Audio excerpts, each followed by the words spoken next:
வித்யாபாரதி மூலமாக நடத்தப்படுகின்ற காணொளி வாயிலாக நடத்தப்படுகின்ற இந்த காணொளி கருத்தரங்கத்திற்கு வருகை தந்துள்ள உங்கள் அனைவரையும் இருகரம் கூப்பி வணங்கி வரவேற்கிறேன். முதலாவதாக வித்யாபாரதி மாநில செயலாளர் ராம்குமார்ஜி அவர்களுக்கும், ஜெயகோபால் கரோடியா விவேகானந்தா வித்யாலயா ட்ரஸ்டி மெய்யப்பன்ஜி அவர்களுக்கும் மற்றும் ஆசிரியர் பெருமக்கள், பெரியோர்கள், என் அன்பு சகோதர சகோதரிகள் அனைவருக்கும் என்னுடைய மனமார்ந்த நன்றியை சிரம் தாழ்த்தி தெரிவித்துக் கொள்கின்றேன்.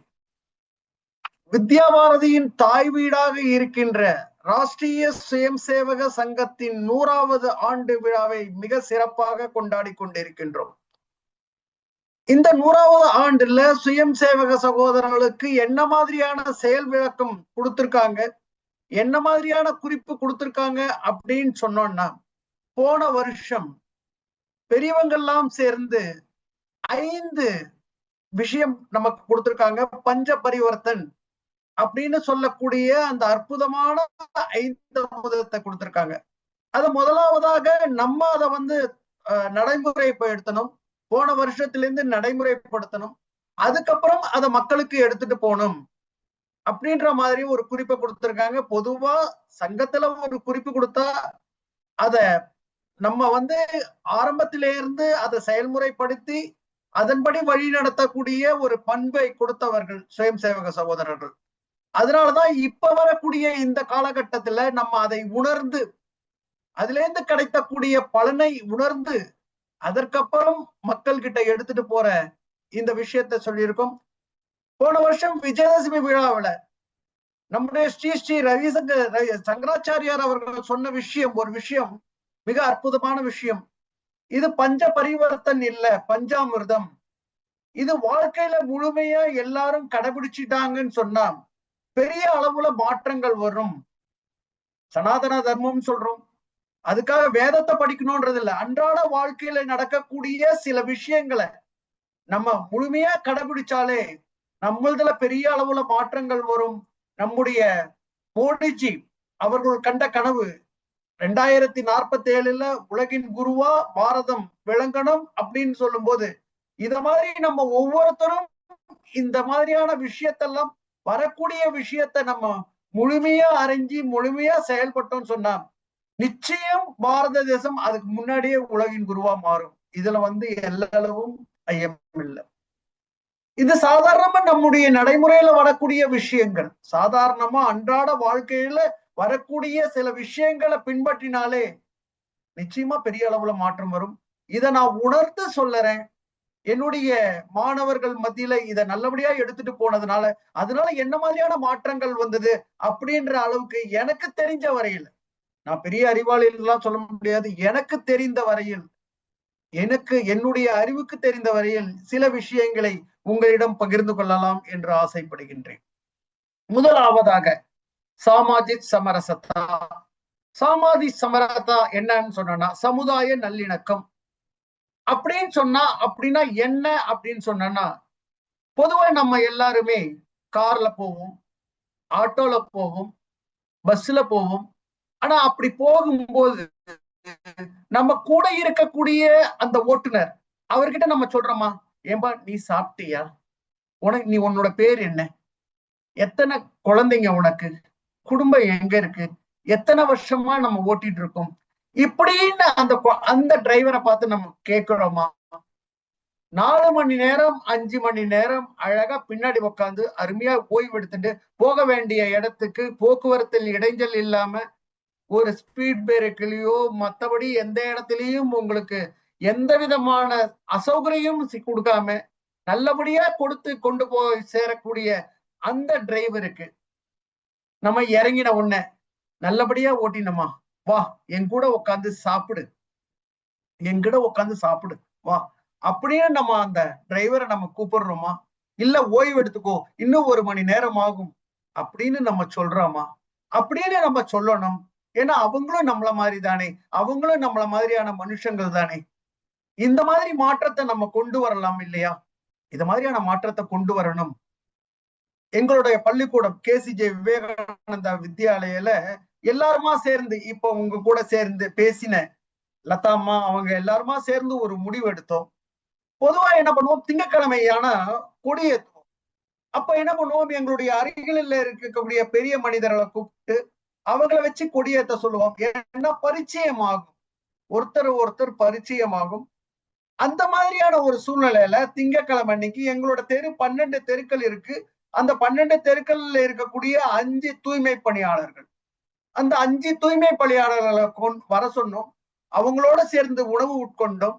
அவங்கள பேண்டு வாத்தியத்தோட மேளதாளத்தோட அவங்கள கொடியேற்றத்துக்காக அழைச்சிட்டு போனோம். எங்களுடைய மாணவர் செல்வங்கள் எல்லாரும் கைதட்டி அவங்கள வரவேற்றாங்க. கொடியேற்றும் போது அதுல இருக்கக்கூடிய மிகப்பெரிய வயசுல மூத்த பெண்மணி கொடியேத்தினாங்க. மேடையில ஏறி அமர வச்சோம். அவங்களுக்கு வேண்டிய புடவைகள் வேட்டிகளை கொடுத்தோம். குழந்தைங்க கிட்ட பேசினோம், கண்ணா வீட்டை கிளீன் பண்றது யாரு, வீட்டை சுத்தம் பண்றது யாரு அப்படின்னு சொல்லும் போது அந்த குழந்தைங்க சொல்லிட்டு, அம்மா தான் வீட்டை கிளீன் பண்றாங்க, ஒரு நாள் வீட்டை கிளீன் பண்ணலைன்னா என்ன நடக்கும் அப்படின்னு சொன்னோம். ஒரே குப்பையாயிடும் ஜி, எங்க அம்மாவை தவிர வேற யாரும் அதை பண்ண மாட்டாங்க ஜி, எங்க அம்மா அதெல்லாம் பாக்குறது கிடையாது ஜி, என்ன வேலையா இருந்தாலும் வீட்டை அழகா கிளீன் பண்ணுவாங்க, இத தெருவை நல்லா சுத்தம் பண்ணுவாங்க அப்படின்னு சொல்லக்கூடிய அந்த குழந்தைங்க. அப்போ அந்த சின்ன வீட்டை கிளீன் பண்றது அம்மாவா இருந்ததுன்னு சொன்னா, இந்த மாதிரியான ஒரு தெருக்கள், பெரிய வீட போல இருக்கக்கூடிய இந்த தெருக்கள்ல நீங்க நடந்து வரும்போது குப்பைகள் இல்லாம, நீங்கள் நடந்து வரும்போது எந்த ஒரு முள்ளும் உங்க கால்ல தைக்காம அவ்வளவு அழகா கிளீன் பண்ணக்கூடிய இந்த தூய்மை பணியாளரும் தாய்க்கு சமானமானவங்க தானே அப்படின்னு சொன்ன. ஆமான்னு எல்லாரும் சேர்ந்து கோஷம் போட்டாங்க. அப்படின்னா ஒரு காரியம் செய்யணும்டா கண்ணா அப்படின்னு. என்ன ஜி சொல்லுங்க ஜின்னு சொன்னாங்க. எப்பெல்லாம் டீச்சரை பாத்தீங்கன்னா வெளியே பார்த்த உடனே நமஸ்தேன்னு சொல்றீங்களோ, எப்பெல்லாம் கரஸ்பாண்ட பார்த்த உடனே நமஸ்தேன்னு சொல்றீங்களோ, எப்பெல்லாம் பிரின்சிபால பாத்தீங்கன்னா நமஸ்தே சொல்றீங்களோ, அப்படி அத மாதிரி இங்க இருக்கக்கூடிய இந்த மாதிரியான தூய்மை பணியாளரை கூட நமக்காக வேலை செய்யக்கூடிய அந்த பெண்மணிகளை அம்மாவா நினைச்சு நமஸ்காரம் பண்ணுவீங்களா, நமஸ்தே சொல்லுவீங்களா அப்படின்னு சொல்லுவேன்னு சொன்னாங்க. ஒரு வாரம் கழிஞ்சுது, நானும் மறந்துட்டேன், பல வேலைகள். ஒரு வாட்டி அந்த 3 பேரும் என்னுடைய கேபினுக்கு வந்தாங்க. வரும்போது சொன்னாங்க, என்னமா விஷயம் அப்படின்னு சொன்னேன். அவங்க கண்ணுல இருந்து தாராதாரியா கண்ணீர், ஆனந்த கண்ணீர். ஜி, எங்களை நீங்க பண்ணிட்டு போன பிறகு, நீ இந்த மாதிரியான செய்கை எல்லாம் செஞ்சுட்டு போன பிறகு, இங்க வந்து இந்த மாதிரியான ப்ரோக்ராம் நடந்துட்ட பிறகு, அப்பெல்லாம் நாங்க இந்த பக்கம் வரும்போது எங்கெல்லாம் அந்த குழந்தைங்களை பார்க்கணுமோ, 2 வீலர்ல போனாலும் சரி, அந்த மாதிரி பஸ்ல போனாலும் சரி, ஆட்டோல போனாலும் சரி, உடனே வண்டியை நிறுத்தி அம்மா நமஸ்தே அப்படின்னு சொல்லக்கூடிய அந்த குழந்தைங்க இருக்காங்க. இதுல ஒண்ணு சிறப்பா சொல்றதுன்னு சொன்னா, ஒரு குழந்தைக்கு பர்த்டேவா, அந்த குழந்தைங்க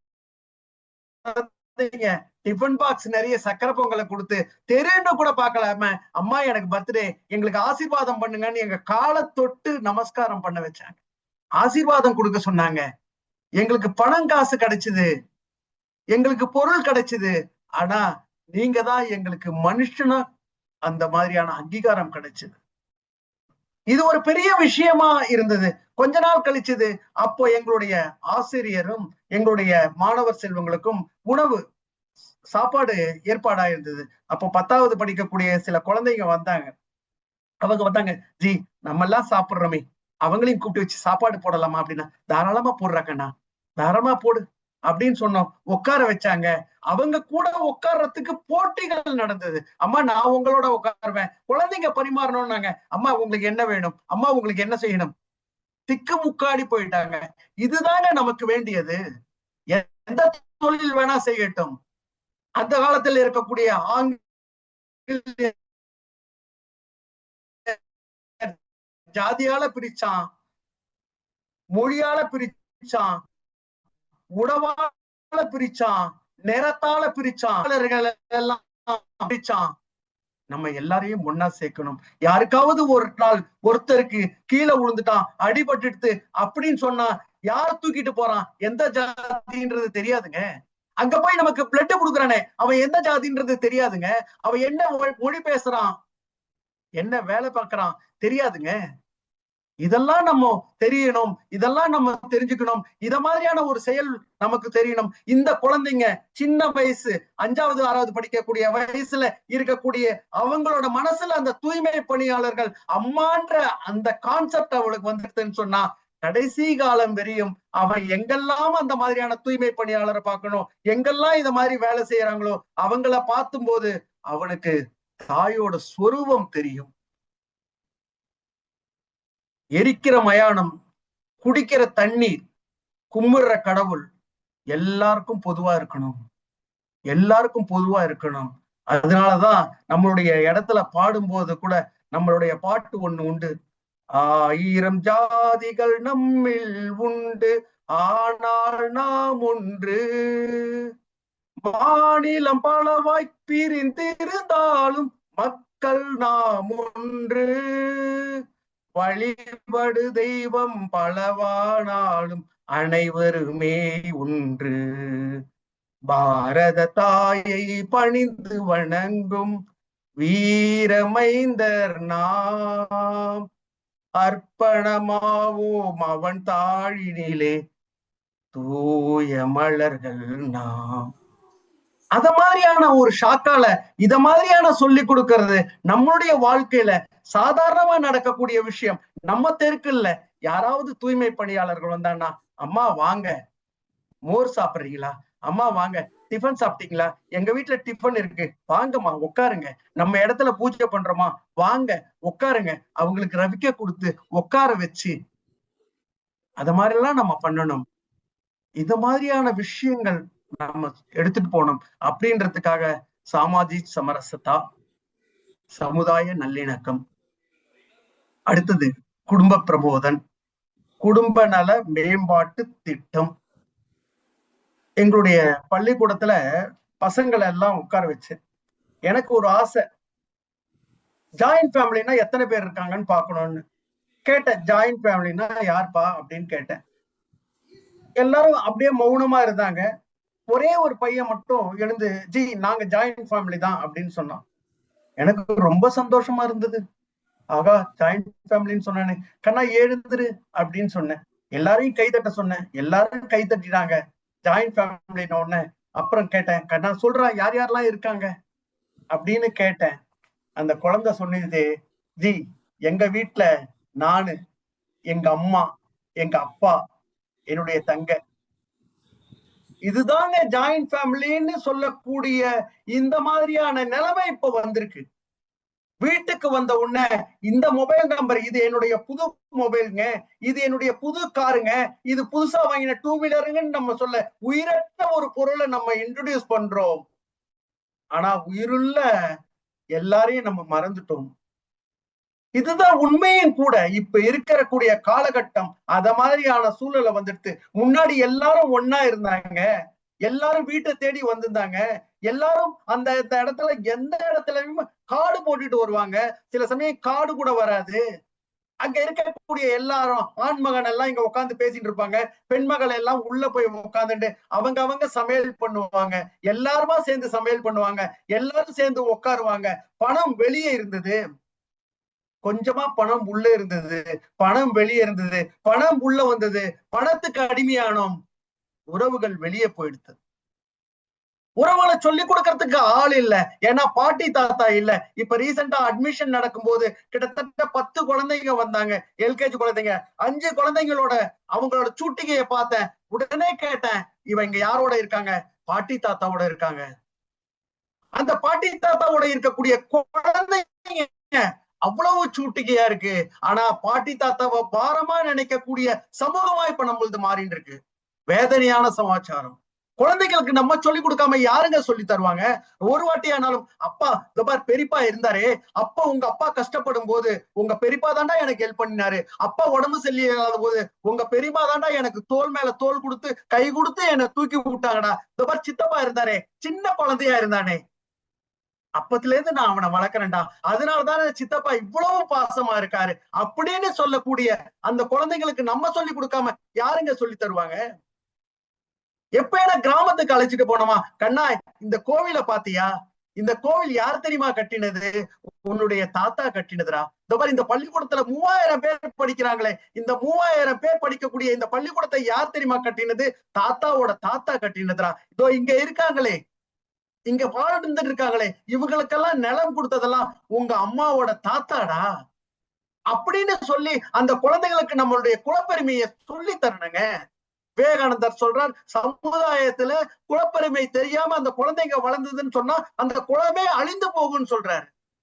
குலப்பெருமையை நம்ம சொல்லி தர முடியும். அப்ப இருக்கக்கூடிய அங்க இருக்கக்கூடிய பெரியவங்க யாராவது வந்தா, அப்பா உங்க தாத்தா எப்பேற்பட்ட வாழ்க்கை வாழ்ந்தார் தெரியுமா, எவ்வளவு பேருக்கு தானம் செஞ்சார் தெரியுமா, எவ்வளவு குளத்தை கட்டினார் தெரியுமா, அப்பா எவ்வளவு பெரிய உங்களுடைய உறவுகள் எவ்வளவு பெருசு தெரியுமா அப்படின்னு அந்த 3வது மனுஷன் சொல்லும் போது, பெரிய மனுஷன் சொல்லும் போது குழந்தைகளுக்கு ஒரு பெருமிதம் உணரும். ஓ, அப்பேற்பட்ட குளத்துல நான் பிறந்திருக்கேனா அப்படின்னு அந்த குழந்தை நினைக்கணுங்க.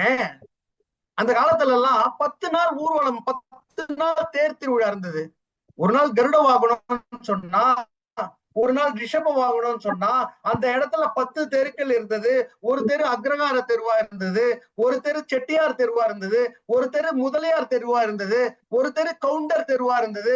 ஒவ்வொரு நாளைக்கும் ஒவ்வொரு விழா அந்தந்த சமூகத்துல இருக்கக்கூடியவங்க செஞ்சாங்க. எல்லா இடத்துல இருந்தும் வந்தாங்க. அந்த சமூகத்தை சேர்ந்த அத்தனை பேரும் அமெரிக்கால இருந்தாலும், சிங்கப்பூர்ல இருந்தாலும், ஆஸ்திரேலியா இருந்தாலும், பாம்பேல இருந்தாலும் அந்த வீடு ஃபுல்லா நிறைஞ்சு இருந்தது. அந்த ஒரு வீட்டுல கூட சாப்பாடு அங்க ஆக்க மாட்டாங்க. காமன் கிச்சன் இருந்தது. காமன் கிச்சன் இருந்ததுங்க. செட்டியாரோட விழான்னு சொன்னா முதலியார் சேராமையா இருந்தா, செட்டியார் விழான்னு சொன்னா முதலியார் சேராமையா இருந்தா, முதலியார் விழாவா இருந்தா பிராமின்ஸ் யாருமே போகாமையா இருந்தா, எல்லாருமே அண்ணன் தம்பிகளா கூட்டாளிகளா இருந்த காலங்கள் இருந்தது இல்லையா? அந்த மாதிரி எல்லாம் நம்ம சொல்லி கொடுக்கணுமேங்க. நம்ம சொல்லி கொடுக்காம அந்த குழந்தைங்களுக்கு யாருங்க சொல்லி கொடுப்பாங்க? பிராமினா இருந்தான்னு சொன்னா அவங்க என்ன பண்ணுவாங்க, குழந்தைங்களை மகளை மடியில உட்கார வச்சு தாலியை கட்டுவ சொல்லுவாங்க. அதே மத்த சமூகமா இருந்ததுன்னா பரிவட்டம் கட்டுவாங்க, மாமனுக்கு முதல் மரியாதைன்னு சொல்லுவாங்க. அந்த மாமனுக்கு முதல் மரியாதை கொடுக்கலன்னு சொன்னா வெட்டி போட்டுருவாங்க. ஏன்னா வெட்டி போடுறதுன்னா என்ன காரணம் சொன்னா, எனக்கு கொடுக்கக்கூடிய முதல் மரியாதை கொடுத்துதான் ஆணும் அப்படின்னு சொல்லக்கூடிய சமூகம் இருந்தது. இதெல்லாம் நம்ம சொல்லி கொடுக்கணுங்க. அந்த குழந்தைங்களுக்கு நம்ம சொல்லி தரணும். ஒரு நாளைக்கு ஒரு வேளையாவது ஒன்னா உட்காந்து சாப்பிடணும்ன்ற அந்த பழக்கத்தை சொல்லி தரணும். அப்படி சாப்பிடும் போது என்ன பண்ணணும்னு சொன்னா, எப்படி 2 வீலருக்கு பார்க்கிங் பிளேஸ் இருக்கோ, எப்படி காருக்கு பார்க்கிங் பிளேஸ் இருக்கோ, அத மாதிரி மொபைலுக்குன்னு ஒரு பார்க்கிங் பிளேஸ் வைக்கணும். அந்த நேரத்துல நம்ம மொபைல் பார்க்க கூடாது. அந்த இடத்துல எல்லாம் நம்மளை பத்தி தான் பேசணும் அப்படின்ற ஒரு சூழ்நிலை வரணும். எப்படி நோ பேக் டே இருக்கோ, எப்படி நம்மளுடைய மௌன விரதம் இருக்கோ, அப்படி ஒரு நாள் நோ மொபைல் டே அப்படின்ற மாதிரி இருக்கணும். அப்போ எல்லாருமா சேர்ந்து கலகலப்பா இருக்கக்கூடிய அந்த சமூகமா மாறணும். நிறைய இடத்துக்கு போறேங்க. அண்ணா நகர் ஏரியால எல்லாம் நான் போகும்போது பாத்தீங்கன்னா பெரிய பெரிய பங்களா இருக்கு, பெரிய வீடுகள் இருக்கு, நிறைய வேலைக்காரங்க இருக்காங்க. ஆனா இருக்கக்கூடிய வயசானவங்க 2 பேர் இருக்காங்க. கேட்டா பசங்க எல்லாம் ஆஸ்திரேலியால இருக்காங்க, அமெரிக்கால இருக்காங்க. இன்னைக்கு அந்த ஸ்விக்கில ஆர்டர் போட்டிருக்கேன், அது வந்தாதாங்க சாப்பாடு அப்படின்ற இருக்கக்கூடிய அந்த காலகட்டம் இருக்குங்க. அந்த காலகட்டம் மாறணும் இல்லையா? அந்த காலகட்டம் நம்ம விட்டு போனோம் இல்லையா? அந்த மாதிரியான ஒரு சூழ்நிலை நமக்கு வரக்கூடாதுங்க. அதை நம்ம மாத்தணும். இதுக்காக நம்ம செய்யக்கூடிய காரியங்கள் என்னன்னு சொன்னா, எல்லார் வீட்டுக்கும் குழந்தைங்களை அழைச்சிட்டு போகணும். எல்லார் வீட்டுக்கும் குழந்தைகளை அழைச்சிட்டு போகணும். இதுதான்டா பெரியப்பா, இதுதான்டா மாமா, இதுதான்டா மச்சான். ஆங்கிலத்துல 3 வேர்டு தாங்க மெயினா சொல்லுவாங்க. Anti, uncle. இதை தவிர பெரிய வார்த்தைகள் எதுவுமே கிடையாதுங்க. ஆனா நம்முடைய மொழியில, நம்முடைய தாயில என்ன மாதிரியான மொழியெல்லாம் இருக்கு தெரியுமா? தன் விந்தை தந்தவன் தந்தை, தன் விந்தை தந்தவன் தந்தை, தாங்குபவள் தாய், ஆக்குபவள் அக்கா, ஆள்பவன் அண்ணன், தன் பின் பிறந்தவன் தம்பி, தன் கை போல் உதவுபவள் தங்கை. தன் பின் பிறந்தவன் தம்பி, தன் கை போல் உதவுபவள் தங்கை. பேரை உடையவன் பேரன், அதனாலதான் தாத்தாவோட பேரை வைப்பான், மறக்க கூடாதுன்றதுக்காக. முதல் சீர் பாத்தீங்கன்னு சொன்னீங்கன்னா தாய் மாமனிடம் தான் வரணும். முதல் சீரு கல்யாணத்துல வந்ததுன்னு சொன்னா தாய் மாமன் தான் முதல் சீர் கொண்டு வந்து கொடுக்கணும். கல்யாணத்துல பொறியிடுறதுன்னு சொன்னா அது பொண்ணோட தம்பிக்கு மட்டும்தான் அந்த உரிமை உண்டு. பொண்ணுக்கு கூரைப்படவையும் மாலையும் நாத்தனார் தான் கொண்டு வரணும், நாத்தனார் தான் அந்த மாலையை போடணும். இப்படி உறவுகளுக்கு ஒவ்வொன்றுத்துக்கும் விஷயங்களை வச்சான். உங்ககிட்ட எல்லாம் நான் கேட்கறது ஒரே ஒரு வார்த்தை தான், இது நம்மளால செய்யக்கூடிய விஷயம் தானே, இது நம்மளால செய்யக்கூடிய விஷயம் தானே, இந்த விஷயம் நம்மளால செய்ய முடியாதது கிடையாதே. இத மாதிரியான விஷயங்கள் நம்ம மாத்தணும். குடும்ப பிரமோதன், குடும்ப நல மேம்பாட்டு திட்டம். மூணாவதா சொல்றது நம்முடைய பர்யாவரண், சுற்றுப்புற சூழ்நிலை. உடனே நம்ம சுற்றுப்புற சூழ்நிலைன்னு சொன்னா என்ன பண்ணுவோம் அப்படின்னு சொன்னா உடனே பிளாஸ்டிக்கை ஒழிக்கணும் அப்படின்னு நம்ம நினைப்போம். நம்ம இந்து பண்பாட்டுல ஒரு பண்பாடு உண்டு. என்னன்னு சொன்னா வீட்டுக்கு வர விருந்தாளிக்கு டம்ளர்ல தண்ணி கொடுப்போம். வீட்டுக்கு வர விருந்தாளிக்கு டம்ளர்ல தண்ணி கொடுப்போம். அவரும் என்ன பண்ணுவார், ஒரு சிப்பு சாப்பிட்டுட்டு அந்த தண்ணியை கீழே வச்சுடுவார். அப்போ அந்த முழுமையா அந்த தண்ணி வேஸ்ட். அதுக்கு பதிலா வரவங்களுக்கு ஒரு அரை டம்ளர் தண்ணி கொடுத்தா என்னங்க குறைஞ்சு போயிடும். அப்ப தண்ணி குடிச்ச பிறகு அம்மா இன்னும் கொஞ்சம் தண்ணி அவங்க கேட்டா நம்ம கொடுப்போமா மாட்டோமா? அது மாதிரியான பழக்கத்தை நம்ம கொண்டு வரணும். இன்னொரு விஷயம் நம்ம சொல்லணும்னு சொன்னா, நம்ம வீட்டுல முன்னாடி எல்லாம் ஆத்தங்கரைக்கு போவாங்க, குளத்தங்கரைக்கு போவாங்க, ஏரியில போவாங்க. முதல்ல வந்து காலை நினைப்பாங்க, அப்புறம் இடுப்பை நினைப்பாங்க, அப்புறம் உடம்ப நினைப்பாங்க, அப்புறமா தலைய நினைப்பாங்க. சூடு கீழேந்து மேல போயிட்டு இருந்தது. இப்ப எடுத்த உடனே என்ன பண்றோம்னு சொன்னா ஷவரை திறந்து விட்டுறோம். ஷவரை திறந்து விட்ட உடனே அவ்வளவும் புதன் தண்ணி போகுது. தண்ணி எல்லாம் வேஸ்ட், தண்ணி எல்லாம் வேஸ்ட். இப்ப நமக்கு வரக்கூடிய காலகட்டத்துல பாத்தீங்கன்னா ஏப்ரல் மே மாசம்னா ஐயோ பயங்கரமா எரியது, நம்ம உடனே கிளம்பணும், ஊட்டிக்கு போனோம், குன்னூருக்கு போனோம், கொடைக்கானலுக்கு போனோம் அப்படின்னு புக் பண்ணுவோம். ஏன்னா கோடை வாசஸ்தலமா நினைக்கக்கூடிய அந்த ஊட்டியும் கொடைக்கானலும் குன்னூரும் கைகூப்பி வணங்கக்கூடிய மேற்கு தொடர்ச்சி மலையில இருக்குங்க. இன்னைக்கு நமக்கு ஆதாரமா இருக்கக்கூடிய தண்ணீரை கொடுக்கக்கூடிய அந்த மலை, நம்ம கடவுளுக்கு சமானமா இருக்கக்கூடிய அந்த மலைங்க. நீங்க இந்த வாட்டி இப்ப போனீங்கன்னு சொன்னீங்கன்னா ஒரு காரியம் பண்ணணும். நம்முடைய மனிதர்களால் காயப்படாத அந்த இடங்கள், சில இடங்கள் இருக்கு, அந்த இடத்துக்கு தயவு செய்து போயிட்டு வாங்க. எல்லா மலையிலும் மலை உச்சியில பாத்தீங்கன்னா மரங்கள் இருக்கும். ஆனா மேற்கு தொடர்ச்சி மலையில பாத்தீங்கன்னு சொன்னீங்கன்னா மரங்கள் இருக்காது, புல்வெளியா இருக்கும். அந்த புல்வெளிகள் நம்ம வீட்டுல மழை பெஞ்சா வரக்கூடிய புல்லு கிடையாது, யான்ல வளர்ற புல்லு கிடையாது. ஆய்வாளர்கள் சொல்கிறார்கள் 3000 ஆண்டுகளுக்கு முன்பாக மரம் மரம் உருவாவதற்கு முன்பாக தோன்றிய புற்கள் அதுன்றாங்க. அந்த மாதிரி புற்கள் எங்கேயுமே பார்க்க முடியாது. அது என்ன பண்ணுமா, ஒரு மாசத்துக்கு வேண்டிய தண்ணிய தேக்கி வச்சுக்குமா, அதுக்கப்புறமா திவிலையா அந்த தண்ணிய வெளியே விடுமா. அது பக்கத்துல ஒரு சோலைக்காடு இருக்கும். அந்த சோலைக்காடு பாத்தீங்கன்னா நீண்ட நெடுமரமா வளராது, சமவெளியில வளராது, பார்த்தா அடர்ந்து காணப்படும், பார்க்கறதுக்கு பயங்கரமா இருக்கும். அந்த சோலைக்காடுகள் பார்க்கறதுக்கு பயங்கரமா இருக்கும். அத நம்ம பார்த்தோம்னா எல்லாருமே சொல்லுவாங்க அது பயங்கரமான காடுவாங்க. ஆனா அதுக்கப்புறம் போனோம்னு சொன்னா அதை ஒரு என்டர்டைன்மெண்டா பார்ப்பாங்க. ஆனா அந்த சோலைக்காடுக்கு உள்ள போனீங்கன்னா அந்த தலைகள் எல்லாம் கொட்டி அது தலைகள் எல்லாம் நுண்ணுயிர் மண்ணாக மாறினது. ஆய்வாளர்கள் சொல்கிறார்கள் 1/2 இன்ச்சு அந்த மண்ணு உருவாவதற்கு 1000 ஆண்டுகள் ஆனோம்.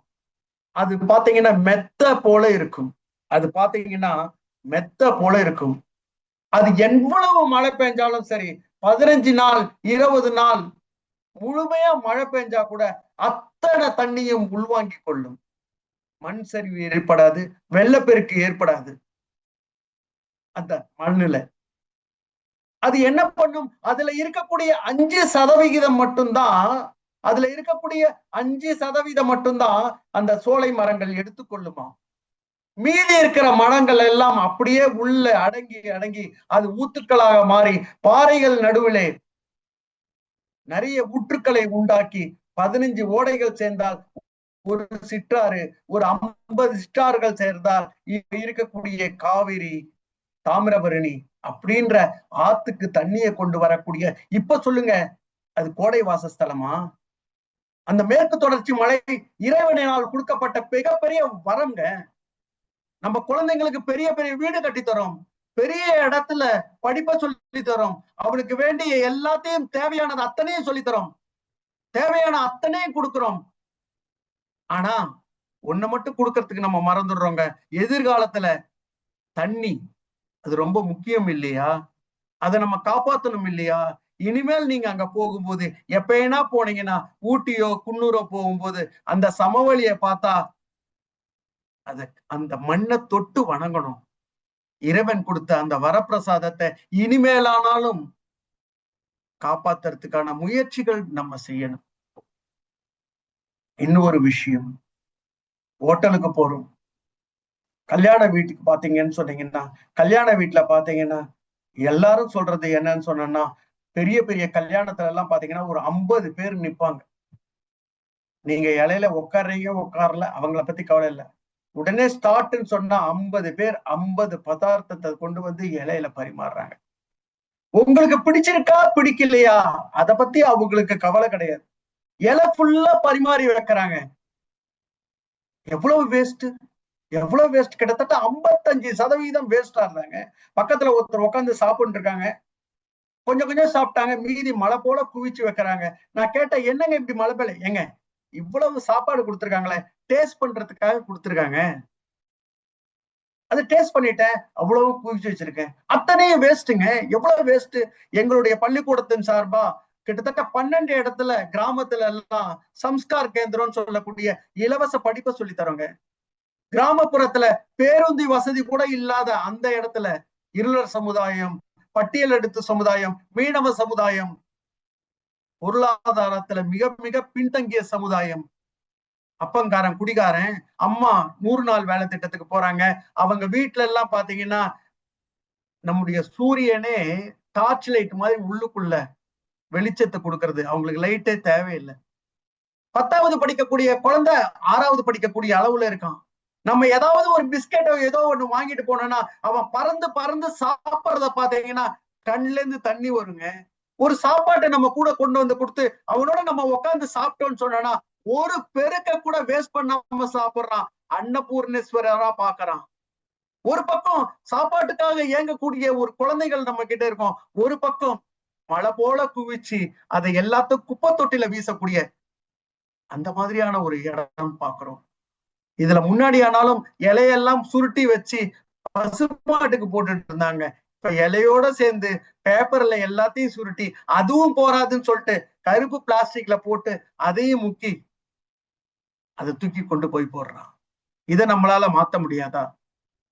உட்கார்ந்த உடனே கல்யாணத்துல உட்கார்ந்த உடனே நமக்கு பிடிக்காதது போட்டான்னு சொன்னா அவனை கூப்பிட்டு, அப்பா இதெல்லாம் எனக்கு பிடிக்காது, இதெல்லாம் தயவு செய்து எடுத்துட்டு, இதை நான் வேஸ்ட் பண்றதுக்கு எனக்கு மனசு இல்லை அப்படின்னு சொல்லி ஒரு 10 பேர் 15 பேர் அவனை கூப்பிட்டு வச்சு போடனா இது என்னடா வம்பா போச்சு, உட்கார வச்ச பிறகே சாப்பாடு போடலாமே அப்படின்ற எண்ணம் வரணும் இல்லையாங்க? எங்களுடைய குழந்தைங்க 1வது 2வது குழந்தைங்களுக்கு ஒரு 5 குழந்தைய தேர்ந்தெடுத்தேன். அந்த பேரண்ட் கிட்ட சொன்னேன், கொஞ்சம் நான் சொல்ல விஷயத்த நீங்க பண்ணணும் அப்படின்னு சொன்னேன். அந்த குழந்தைங்க என்ன பண்ணாங்க, அவங்க வந்து ஒரு சின்னதா அவங்களுடைய இடத்துல இருக்கக்கூடிய அவன் வீட்டுக்கு முன்னாடி வெயில் படுற இடத்துல ஒரு சின்ன தொட்டில ஒரு சின்ன செடியை வச்சாங்க. அப்ப என்ன பண்ணாங்க, சாப்பிட போகும்போது, இந்த பாரு நீ சாப்பிடுற இல்லடா கண்ணா, நீ சாப்பிட்ட உடனே என்ன ஆகுது, உனக்கு எனர்ஜி வருது, சாப்பிடுறோம். இதே மாதிரி இந்த பாரு இந்த செடிக்கு நீ தண்ணி விட, இதுவும் வளரும் பாரு அப்படின்னு சொல்லிட்டு 1 நாள் 2 நாள் தண்ணி விட்டாங்க.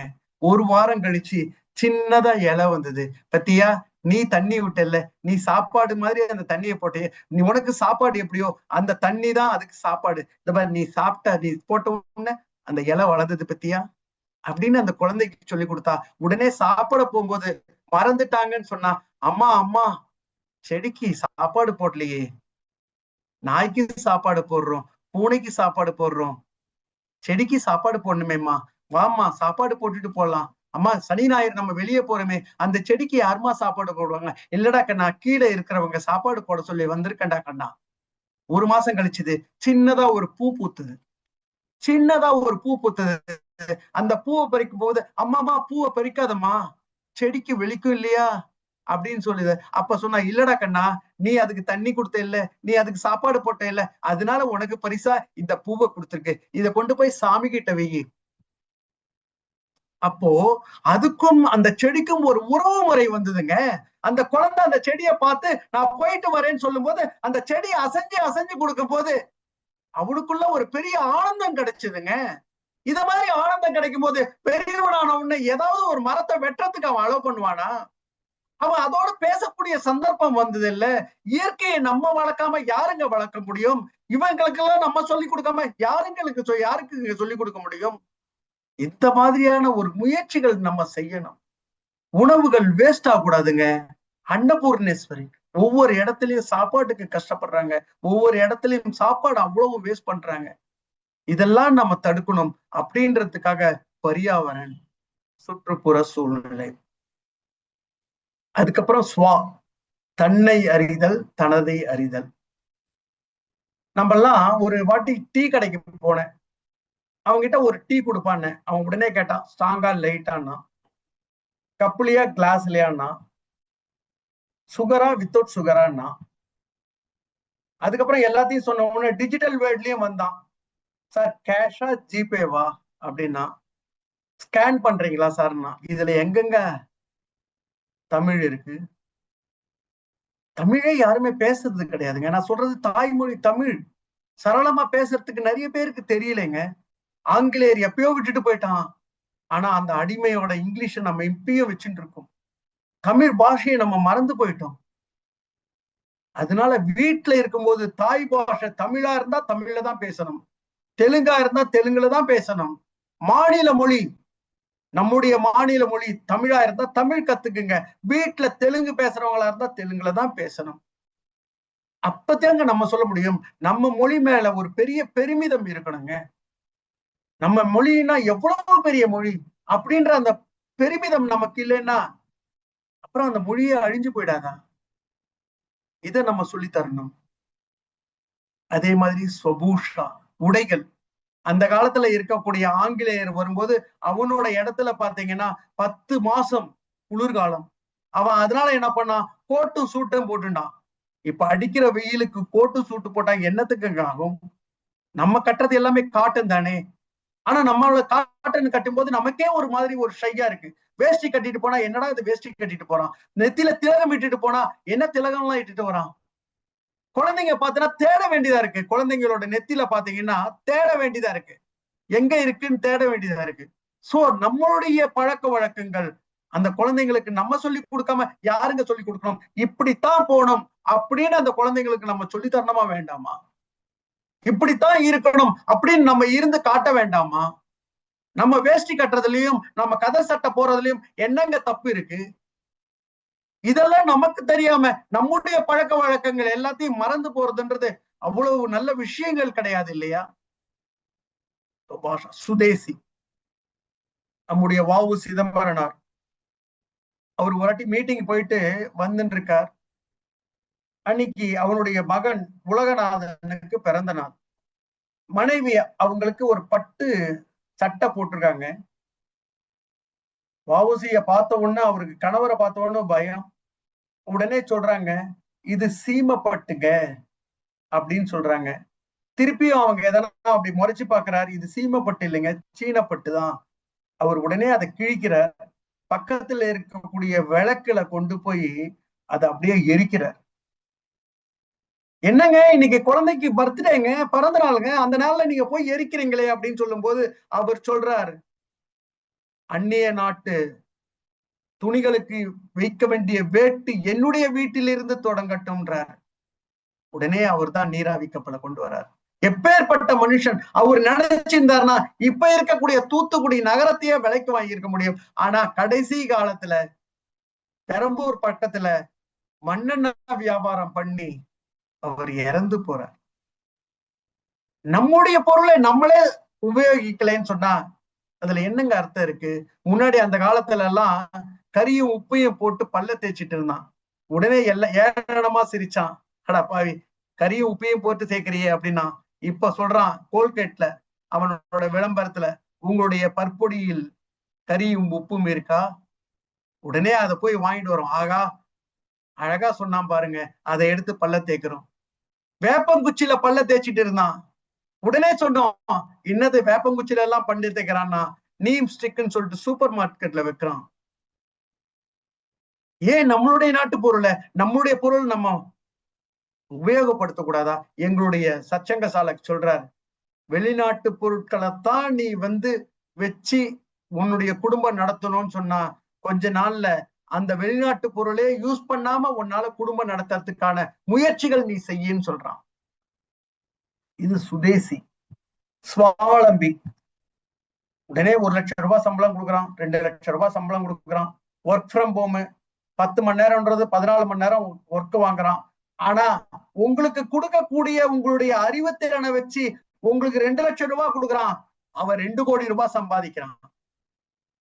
உங்களுடைய பணத்தை வச்சு 2 லட்சம் ரூபாய் உங்களுக்கு கொடுத்துட்டு 2 கோடி ரூபாய் சம்பாதிக்கிறான். சனிக்கிழமையான என்டர்டைன்மெண்ட் சொல்லிட்டு எல்லாரையும் கூப்பிட்டு வச்சு கும்மாடம் போடுறான். அது நமக்கு வேண்டி இருக்கு. ஏங்க உங்களுடைய கால்ல நீங்க நிக்க முடியாதா? உங்களோட கால்ல நீங்க நிக்க முடியுங்க. You have to be a job provider instead of job seeker. அந்த மாதிரியான ஒரு சூழ்நிலை வரணும். அதுக்கு எடுத்துக்காட்டு நானேவே எடுத்துக்கலாம். 84 85ல என்னுடைய சம்பளம் சாதாரண ரெப்ரசன்டேட்டிவா போன 250 ரூபாய் சம்பளம். 250 ரூபாய் சம்பளம். இன்னைக்கு அதே ரெப்ரசன்டேட்டிவா இருந்தேன்னா என்னுடைய சம்பளம் அதிகபட்சம் போனா 1.5 லட்சம் ரூபாய் இருக்கும். ஆனா 40 பேருக்கு என்னால வேலை கொடுக்க முடியறதுங்க. மனம் இருந்தா மார்க்கம் உண்டு. இன்னைக்கு எவ்வளவு R&Dக்கு எவ்வளவு செலவு பண்றாங்க, ஸ்டார்ட் அப் கம்பெனிக்காக எவ்வளவு தூரத்துக்கு உங்களுக்கு கடன் ஃபெசிலிட்டிஸ் கொடுக்காங்க. ஏங்க நம்ம முயற்சி செய்யக்கூடாது? அது மாதிரியான முயற்சி செய்யறதுக்கான ஏன் நம்ம குழந்தைகளை ஊக்குவிக்க கூடாது? அது மாதிரியான ஒரு சூழ்நிலை கொடுக்கறதுல இருக்கக்கூடிய சந்தோஷம் வாங்குறதுல இருக்காதுங்க. ஒரு 10 பேருக்கு நீங்க பணம் கொடுத்து பாருங்க, 10 பேருக்கு உங்களை சம்பளம் கொடுத்து பாருங்க. இந்த 10 பேருக்கு இந்த குடும்பத்தை நான் வாழ வைக்கிறேன்ற அந்த ஒரு பெருமிதம் இருக்கு பாருங்க, அதுல இருக்கக்கூடிய சந்தோஷம் வேற எதுலயுமே இருக்காதுங்க.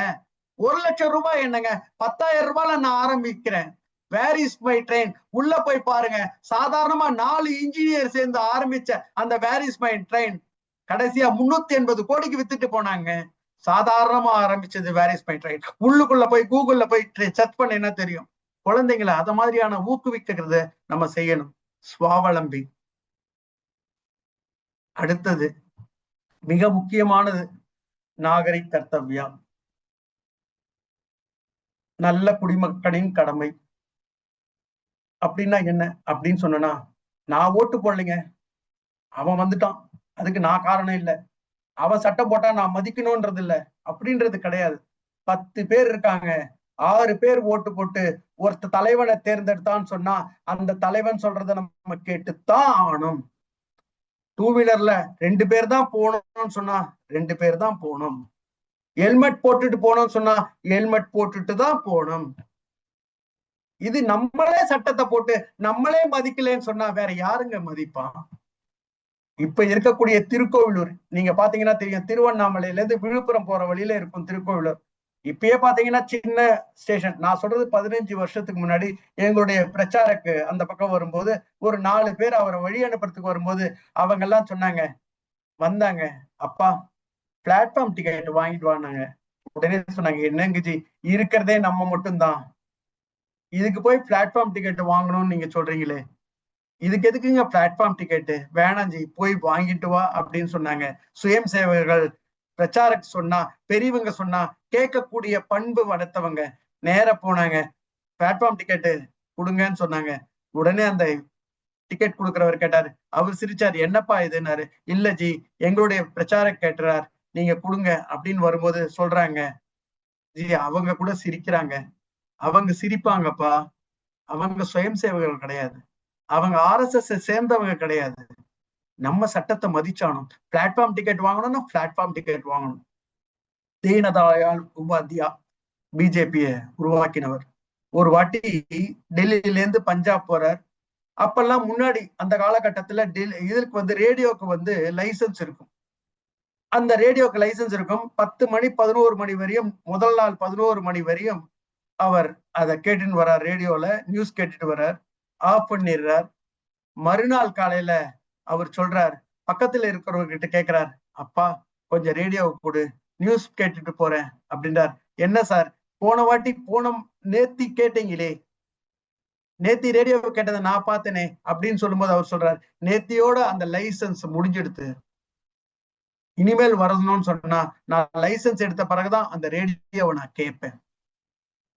விவேகானந்தர் நேர சிக்கோக்கோவை முடிச்சுட்டு ராமேஸ்வரத்துல இருந்து ட்ரெயின்ல எக்மூருக்கு வர்றார். 5000 பேர் கூடினாங்க.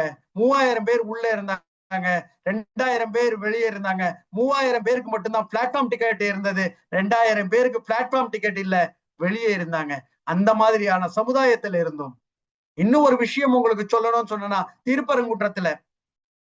திருப்பரங்குன்றத்துல 100 வருஷமா மிகப்பெரிய போராட்டம் நடத்திட்டு இருக்கும். 100 வருஷ போராட்டம் அந்த தீபத்தூண்ல விளக்கு ஏத்தணும்னு சொல்லிட்டு. அதுக்காக நம்ம என்ன பண்ணோம், உடனே பஸ்ஸை வழியடிச்சோமா, பஸ்ஸை கொளுத்தினோமா, பஸ்ஸை எரிச்சோமா, பப்ளிக்க எதனா இது பண்ணினோமா? கிடையாது. கோர்ட்டுக்கு போனோம். கோர்ட்ல தீர்ப்பு வந்தது. அப்பயே என்ன பண்ணோம், உள்ள விளக்கேத்துறதுக்கு வந்தோம். அரசாங்கம் விடல. அப்பயும் கோபத்தினால நம்ம உடனே போய் ரோட வழிமறிக்கல, பஸ்ஸ நிறுத்தல, பஸ்ஸ கொளுத்தல, பஸ்ஸ உடைக்கல. திருப்பி கோர்ட்டுக்கு போனோம். திருப்பி கோர்ட்டுல நமக்கு தீர்ப்பு வந்தது. சிஆர்பிஎஃப் நீ போய் உள்ள விளக்கேத்துனாங்க. அப்படியும் போனோம், ஆர்குமெண்ட் பண்ணோம், கோபமா பேசினோம். ஆனா மத்தவங்களுக்கு எந்த விதமான தீங்கும் செய்யல. இன்னமும் நம்பின்னு இருக்கோம், கோர்ட் இருக்கு, தீர்ப்பு வரட்டும். அத மாதிரிதாங்க நடந்தது. இதுதாங்க நம்ம எடுக்கணும். நம்ம செய்யக்கூடிய வேலைகள், இந்த 5 வேலைகளை நம்ம எல்லாருமா சேர்ந்து நல்லபடியா செய்யணும். இது நம்மளுடைய வாழ்க்கையில இருக்கக்கூடிய அன்றாடம் நடக்கக்கூடிய காரியங்கள்ங்க. இது தனியா இல்ல. வேதத்தை படிக்கணும்னு சொல்ல, சனாதன மத்த படிக்கணும்னா வேதம் படிக்கணும்ன்றது இல்ல. நம்முடைய சாதாரணமா இருக்கக்கூடிய அந்தந்த நேரத்துல இருக்கக்கூடிய அந்தந்த காரியங்கள். வீட்டுக்கு வரும்போது அந்த மாதிரியான தூய்மை பணியாளர்களா, ரோடு போட்டு இருக்காங்களா, தார்ல இருக்காங்களா, ஐயா வாயா தண்ணி குடியா, தண்ணி குடிச்சிட்டு போயா அப்படின்னு சொல்லணும். அத மாதிரியான சொல்லக்கூடிய பண்பு வளர்க்கணும், மரம் வளர்க்கணும், குழந்தைங்களுக்கு நல்ல எதிர்காலத்தை சொல்லணும், அவங்களுக்கு நல்ல ஒரு குடும்ப சூழ்நிலையை கொண்டு வரணும், தாத்தா பாட்டி உறவுகளை பத்தி சொல்லி தரணும், நம்மளுடைய பொருளை பத்தி நமக்கு ஒரு பெருமித உணர்வு இருக்கணும். வெளிநாட்டு பொருளை வாங்கினோம்னு சொன்னா நமக்கு அதனால பிரயோஜனம் கிடையாதுங்க. அதை பத்தி அவங்களுக்கு தெரியணும். உன்னுடைய சொந்த கால்ல நிக்கணும்டாக்கன்னா, உன்னுடைய சொந்த கால்ல இருக்கணும். ரோட்ல போடேன்னு சொன்னா ஹெல்மெட் போடாம போகாத. 2 வீலர்னா 2 பேருக்கு மட்டும்தான். ராங் ரூட்ல போகாத. நான் போனேன்னு சொன்னா எல்லாரும் போயிட்டு இருப்பாங்க. காரை நான் ரெட் சிக்னல்ல நிறுத்தினா என் பின்னாடி 10 பேர் நிறுத்துறான். மத்தவன் போனா போட்டோம், எவ்வளவு நேரம் ஆகும்? இதெல்லாம் நம்ம செய்யணும், இதெல்லாம் நம்ம பண்ணணும். ஏன் இந்த ஆசிரியருக்காக இதை வச்சுட்டு இருந்தோம் அப்படின்னு சொன்னா, ஒவ்வொரு ஆசிரியரும் அந்த குழந்தைங்களுக்கு நம்ம சொல்லி கொடுத்தோம்னா, ஆசிரியர்கள் தாங்க ரோல் மாடல். ஆசிரியரை மாதிரி இருக்கணும் தான் நினைப்பாங்க. 4வது 5வது படிக்கும் போது பாத்தீங்கன்னா ஆசிரியரை உள்வாங்கிப்பாங்க. அந்த ஆசிரியர்கள் சொல்லி கொடுக்கறத அப்படியே உள்வாங்கிப்பாங்க. ஒரு ஆசிரியர் 100 குழந்தைங்களுக்கு சொல்லி கொடுத்தான்னு சொன்னான்னு வச்சுக்கோங்க, அதுல 20 குழந்தைங்களுக்கு அது நல்லபடியா உள்ள போய் சேர்ந்ததுன்னு சொன்னா, அவன் பசுமரத்தாணி போல அது அப்படியே உள்ள பதியும். அவன் எத்தனை வருஷம் வாழ்ந்தாலும் அத்தனை வருஷமும் அவன் தப்பு பண்ண மாட்டான். அத்தனை வருஷமும் யாரையும் கேலி கிண்டல் பண்ண மாட்டான். அத்தனை வருஷமும் அவன் ரெட் சிக்னல் இருந்தா தாண்டி போக மாட்டான். அதுதாங்க ஆசிரியரோடது. பெரியவங்களா இருக்கிறவங்க நம்ம சின்ன குழந்தைங்களுக்கு நம்ம சொல்லி கொடுக்கணும். நம்ம வீட்டுல இருந்துட்டு டே யாருன்னா வந்திருக்காங்க, இல்லைன்னு சொல்லுடா போடா அப்படின்னு சொன்னோம்னா, ஓ இப்படிதான் நம்ம பொய் சொல்லணுமா அப்படின்னு அந்த குழந்தைங்களுக்கு நம்ம சொல்லி கொடுக்க கூடாதுங்க. பாட்டி தாத்தா இருந்தாங்கன்னா அந்த பாட்டி தாத்தாவை அன்பா பார்த்துட்டோம்னு சொன்னா அவன் குழந்தை நினைப்பான், நம்மளும் அப்பா அம்மாவை அன்பா பார்த்துக்கணும். பாட்டி தாத்தாவை இவன் எதுக்க திட்டினான்னு சொன்னா, ஓ நம்மளும் இந்த மாதிரி வயசாயிடுதுன்னா நம்மளும் அப்பா அம்மாவை இப்படிதாங்க திட்டணும் அப்படின்ற அந்த சூழ்நிலை வரக்கூடாதுங்க.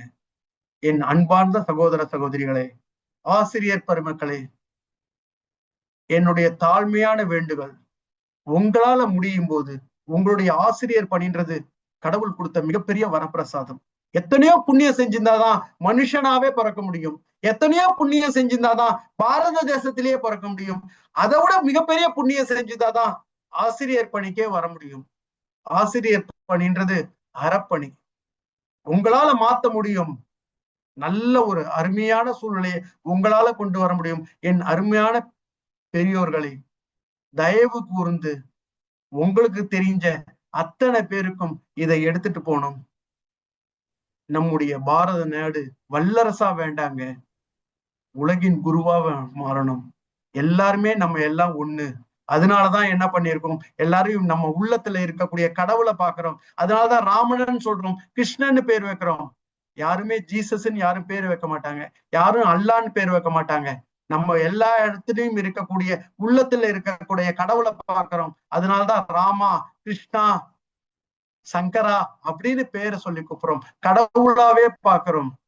அந்த கடவுள்கிட்ட இருக்கக்கூடிய எந்த விதமான பேதமும் இல்லாம இந்த உலகமானது நல்ல ஒரு ஆரோக்கியமான உலகமா, அன்பின் வடிவமா இருக்கணும்ன்றத இந்த சின்ன எனக்கு தெரிஞ்ச சின்ன விஷயத்த, என்னுள்ள இருக்கக்கூடிய சின்ன விஷயத்த உங்ககிட்ட பகிர்ந்துட்டேன்.